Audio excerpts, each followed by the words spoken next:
उत्तर पुणे जिल्ह्यामध्ये पाऊस सध्या विश्रांती जरी घेतली असली तरी कृष्णा खोरे महामंडळातील भामासखेड धरण हे खऱ्या अर्थानं पूर्व क्षमतेने भरलेलं आहे। या धरणाची 8.14 TMC असणाऱ्या धरणाची खरं तर उपयुक्तता ही 7.5 TMC आहे आणि याच धरणाच्या माध्यमातून पिंपरी चिंचवड असेल, चाकण औद्योगिक वसाहत असेल, आळंदी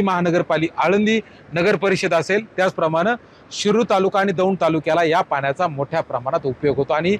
या धरणातून मोठ्या प्रमाणात पाहिलं तर या ठिकाणी 2400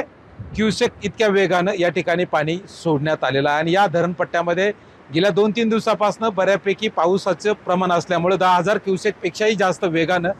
या भामा नदीमध्ये पाणी सोडण्यात आलं होतं आणि या पाण्याचा प्रवाह पाहिल्यानंतर या परिसरातून प्रशासनाच्या वतीनं नागरिकांना मोठं आव्हान केलं जात आहे की आपण या परिसरात फिरण्यासाठी येत असाल किंवा या भागातून प्रवास करणार असाल तर आपण या ठिकाणी आपल्या जीवासह आपल्या इतरांचीही काळजी घेणं गरजेचं आहे आणि या ठिकाणी प्रामुख्यानं हे धरण पूर्ण क्षमतेने भरल्यामुळे